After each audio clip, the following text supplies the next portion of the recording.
ஓம் சாந்தி. பாபா நினைவிருக்கின்றதா? முரளி தேதி 12/1/2026। मीठे बच्चे, तुम्हें पावन दुनिया में चलना है, इसलिए काम महाशत्रु पर जीत पानी है, काम जीत ஜகத் ஜீத் பண்ணா ஹே. இனிமையான குழந்தைகளே, நீங்கள் தூய்மையான உலகத்திற்கு செல்ல வேண்டும். ஆகையால் காமம் என்ற மிகப்பெரிய எதிரியின் மீது வெற்றியடைய வேண்டும். காமத்தை வென்று உலகத்தை வென்றவர் ஆக வேண்டும். प्रश्न, हर एक अपनी एक्टिविटी से कौन सा साक्षात्कार सबको करा सकते हैं? கேள்வி, ஒவ்வொருவரும் தன்னுடைய செயல்கள் மூலமாக, ஆக்டிவிட்டீஸ் மூலமாக எப்பேற்பட்ட காட்சியை அனைவருக்கும் காட்ட முடியும், செய்ய வைக்க முடியும்?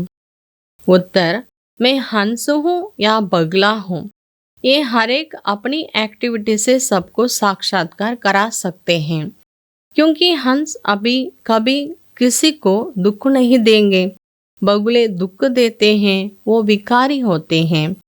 நான் அன்னப்பறவையாக இருக்கின்றேனா அல்லது கொக்காக இருக்கின்றேனா? இந்த விஷயத்தை ஒவ்வொருத்தரும் தன்னுடைய செயல்கள் மூலமாக, நடத்தையின் மூலமாக மற்றவங்களுக்கு சாட்சாத்காரம் காட்ட முடியும். ஏன்னா அன்னப்பறவைகள் எப்பொழுதுமே யாருக்கும் துக்கத்தை கொடுக்க மாட்டார்கள். ஆனால் கொக்குகள் துக்கத்தை கொடுத்துட்டே இருப்பாங்க, அதாவது விகாரிகளாக இருப்பாங்க. தும் பச்சே அபி பகுலே சே ஹன்ஸ் பனே ஹோம், குழந்தைகள் இப்பொழுது கொக்கிலிருந்து அன்னப்பறவையாக ஆகிவிட்டீர்கள். தும் பாரஸ் புத்தி बनने वाले बच्चों का कर्तव्य है सबको पारस புத்தி बनाना. நாம் தங்க புத்தி ஆகக்கூடிய குழந்தைகள், நம்முடைய கடமை அனைவரையும் தங்க புத்தி உடையவராக ஆக்க வேண்டும். ஓம் சாந்தி. जब ओम शांति कहा जाता है तो अपना स्वधर्म याद बढ़ता है, घर की भी याद आती है, परंतु घर में बैठ तो नहीं जाना. बाबा के बच्चे हैं तो जरूर अपना स्वर्ग की याद करना पड़े. பாபா சொல்கிறாங்க, ஓம் சாந்தி எப்போ ஓம் சாந்தின்னு சொல்லப்படுதோ அப்போ நம்முடைய ஸ்வதர்மம் நமக்கு ஞாபகம் வந்துடுது, மற்றும் நம்முடைய வீடு, பரந்தாம வீடு, சாந்தியான உலகம், அந்த ஞாபகம் வந்துடுது. பாபா சொல்கிறாங்க, ஆனால் அதற்காக நான் வீட்டையே நினச்சிட்டு இருக்கேன், வீட்டிலே இருந்துடக்கூடாது. ஏன்னா நம்ம பாபாவனுடைய குழந்தைகள், நாம் நம்முடைய ஸ்வர்க்கத்தையும் சேர்த்து நினைக்கணும். तो ओम शांति कहने से सारा ज्ञान बुद्धि में आ जाता है. मैं आत्मा शांत स्वरूप हूँ, शांति के सागर बाबा का बच्चा हूँ. அப்போ ஓம் சாந்தின்னு சொன்னாலே முழு ஞானமும் நம்முடைய புத்தியில் வந்துடணும். என்னுடைய தர்மம், என்னுடைய வீடு, என்னுடைய ஸ்வர்க ராஜ்யம் எல்லாமே ஓம் சாந்தியில் ஞாபகம் வந்துடணும். நான் ஆத்மா, சாந்த ஸ்வரூபமான ஆத்மா, சாந்தி கடல் பாபாவனுடைய குழந்தை, பாபா ஸ்வர்க ஸ்தாபனை பண்ணுறார். நான் ஆத்மா பவித்திரமான சாந்த ஸ்வரூபமான ஆத்மாவா ஆகிட்டுருக்கிறேன்.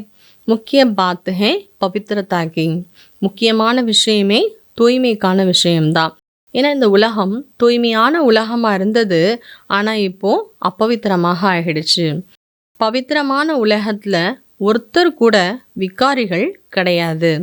தும் பச்சே ஜப் யஹா ஆயே ஹோ சத்கதி பானே, நம்ம பாபா கிட்ட வந்திருக்கிறோம், சத்கதி அடைவதற்காக வந்திருக்கிறோம். अब पारस बुद्धि जो बने हैं उनका काम है औरों को पारस बुद्धि बनाना. पत्थर बुद्धि की एक्टिविटी वही चलती रखती हैं, क्योंकि हंस और बहुले हो गया ना. பாபா சொல்கிறாங்க, நம்ம தங்க புத்தி உடையவராக ஆகிட்டோம். இப்போ நம்முடைய கடமை மற்ற ஆத்மாக்களையும் தங்க புத்தி உடையவராக ஆக்க வேண்டும். கல்புத்தி ஆத்மாக்களினுடைய செயல்பாடுகள் என்பது தங்க புத்தி ஆத்மாவினுடைய செயல்பாடுகளுக்கும் வித்தியாசம் இருக்கு இல்லையா? பாருங்க, இப்போ நாம் அன்னப்பறவையிலிருந்து, கொக்கிலிருந்து அன்னப்பறவைகளாக ஆகிட்டோம். அன்னப்பறவை போல இருக்கக்கூடிய ஆத்மாக்கள்லாம் எப்படி இருப்பாங்க? ஒருபோதும் யாருக்கும் துக்கம் கொடுக்க மாட்டாங்க, விகாரங்கள் இருக்காது அவங்களுடைய செயல்பாடுகளில். ஆனால் கொக்கு போல இருக்கக்கூடிய ஆத்மாக்கள் துக்கம் கொடுத்துட்டே இருப்பாங்க. இப்போ நாம் संगम युगத்தில் இருக்கிறோம். जो झूठ बोलने वाले, झूठ काम करने वाले हैं, वो थर्ड ग्रेड बनते हैं. फर्स्ट ग्रेड, सेकंड ग्रेड तो है ना. பாபா சொல்கிறாங்க, யார் பொய் பேசக்கூடியவங்க, பொய்யான செயல்கள் செய்யக்கூடியவங்க, அவங்க தேர்டு கிரேடில் வந்துடுவாங்க. ஃபர்ஸ்ட் கிரேட், செகண்ட் கிரேடு இருக்கும் இல்லையா? பாபா சொல்கிறார், குழந்தைகள் தூய்மைக்கான முழுமையான ரிசல்ட் காட்டணும். ஏன்னா நிறைய பேர் இந்த உலகத்தில் இருக்குன்னு நினச்சிட்டாங்க. இந்த உலகத்தில் இருந்து கொண்டே, குடும்ப வாழ்க்கையில் இருந்து கொண்டே தூய்மையாக இருப்பது என்பது அசம்பவம் நினச்சிட்டாங்க. योग बल ना होने कारण इतनी सहज बात भी पूरी रीति समझा नहीं सकते.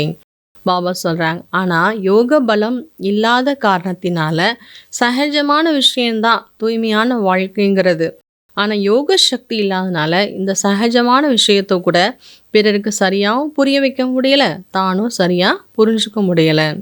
आज है हंस गगलाते हैं, कल बगुला बन पड़ते हैं, देरी नहीं लगती है, माया भी गुप्त है ना, क्रोध कोई देखने में थोड़ी ही आता है.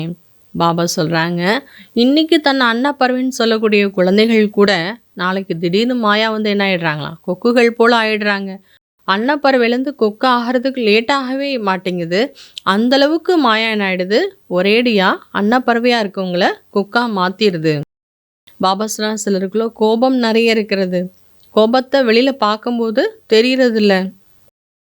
ஆனால் எப்போ கோபத்து வசமாயிட்டு வெளியில் பேச ஆரம்பிச்சிடுறாங்க, அப்போது அந்த வார்த்தைகள்லாம் கேட்க முடியாமல் போயிடுது. அதை கேட்கவே முடியாது, அந்தளவுக்கு வார்த்தைகள் கோபத்தில் பேசுகிறாங்க. பாபா சொல்கிறார், குழந்தைகளே முயற்சி செய்து உயர்ந்த நிலை அடையணும். ஒருவேளை ஏதாவது விகாரங்கள் இருந்தால் கூட நம்முடைய பதவி குறைந்ததாக ஆகிவிடும். அச்சா, நல்லது. தாரணா கேலியே முக்கிய சார், தாரணைக்காக முக்கியமான விஷயங்கள். மாயா கே தோக்கே சே பச்னே கேலியே இச்சா மாத்திரம் அவித்யா பன்னா ஹே, இஸ் டர்ட்டி துனியா சே தில் நஹி லகானி ஹே.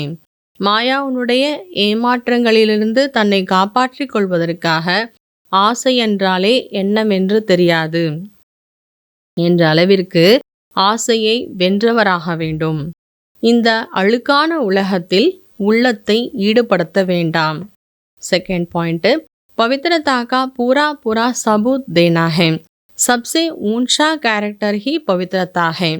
अपने आप को सुधारने के लिए पवित्र जरूर बनना है. பவித்திரதாவினுடைய முழுமையிலும் முழுமையான ரிசல்ட் காட்ட வேண்டும். அனைத்தையும் விட உயர்ந்த ஒரு கேரக்டர், நல்ல பழக்க வழக்கம், ஹையஸ்டான கேரக்டர்னாலே பவித்திரதா, தூய்மைதான். தன்னை தானே சீர்திருத்தம் செய்வதற்காக கண்டிப்பாக தூய்மையாக வேண்டும். வரதான், त्रिकालदर्शी स्थिति में स्थित रह सदा अचल और साक्षी रहने वाले नंबर 1 தக்தீர்வான் பவ. வரதானம், திரிகாலதர்ஷி என்ற ஸ்திதியில் நிலைத்திருந்து சதா ஆடாத அசையாத மற்றும் சாட்சியாக இருக்கக்கூடிய नंबर 1 அதிர்ஷ்டசாலி ஆகுங்கள். त्रिकालदर्शी स्थिति में स्थित होकर हर संकल्प हर कर्म करो और हर बात को देखो. பாபா சொல்றாங்க, திரிகாலதர்ஷி என்ற ஸ்திதியில் நிலைத்திருந்து ஒவ்வொரு எண்ணங்களையும் ஒவ்வொரு கர்மாவும் செய்யுங்க. பாபா சொல்றாங்க, ஒவ்வொரு விஷயத்தையும் பாருங்க. ஏன் என்ன என்ற கொஸ்டின் மார்க்கே இருக்கக்கூடாது. சதா ஃபுல் ஸ்டாப். எந்த விஷயங்கள் வந்தாலும் எப்பொழுதுமே ஃபுல் ஸ்டாப், நத்திங் நியூ, எதுவும் புதிது கிடையாது. ஒவ்வொரு ஆத்மாவனுடைய பாட்டை நல்ல முறையில் தெரிந்து கொண்டு நாம பாட்டில் அடுத்து வரணும். ஆத்மாக்களினுடைய சம்பந்தங்கள் தொடர்பில் நாம் வந்தாலும் கூட ஞாரா விடுபட்டவராகவும் அன்பானவராகவும் இருப்பதற்கான சமநிலை நம்மக்கிட்ட இருந்ததுன்னா நம்ம எப்பொழுதுமே குழப்பத்தில் வரவே மாட்டோம். அப்படிப்பட்ட சதா உறுதியானவர் மற்றும் சாட்சியானவராக இருக்கக்கூடியவங்க தான் நம்பர் 1 அதிர்ஷ்டசாலி ஆத்மாக்கள். இதான் அதிர்ஷ்டசாலி ஆத்மாவுடைய அடையாளம். ஸ்லோகன், सहनशीलता के गुण को धारण करो तो कठोर संस्कार भी शीतल हो जाएंगे. ஸ்லோகன், பொறுமை என்ற குணத்தை கடைபிடியுங்கள், அப்பொழுது கடுமையான சமஸ்காரங்கள் கூட குளிர்ந்ததாக சீத்தளமாக ஆகிவிடும். இந்த மாதத்திற்கான அவ்யக்த தூண்டுதல். आप लोगों का स्लोगन है, मुक्ति और जीवन मुक्ति हमारा जन्मचित अधिकार है. பாபா சொல்கிறாங்க, உங்களுடைய ஸ்லோகனே என்ன? முக்தியும் ஜீவன் முக்தியும் நம்முடைய பர்த் ரைட், பிறப்பு உரிமை. परंतु में तो ये पता ही नहीं पड़ता है कि मुक्ति क्या है, जीवन मुक्ति क्या है. इस अनुभव इस ब्राह्मण जीवन में अभी करना है. நம்ம பரந்தாமத்தில் இருக்கும்போதெல்லாம் நமக்கு தெரியாது முக்தினா என்ன, ஜீவன் முக்தினா என்ன. இப்போ பரந்தாமத்தில் இருக்கோம், முக்தியில் இருக்கோம், அதெல்லாம் தெரியாது. ஆனால் இப்போ சங்கமிகத்தில் நமக்கு எல்லாமே தெரியும். ஆகையினால இந்த பிராமண வாழ்க்கையிலே நாம் சுகம் சாந்தியை அனுபவம் பண்ணோம். அதாவது நம்ம வாழ்க்கையில் முக்தி, ஜீவன் முக்தியை நாம் அனுபவம் செய்ய வேண்டும். ஓம் சாந்தி.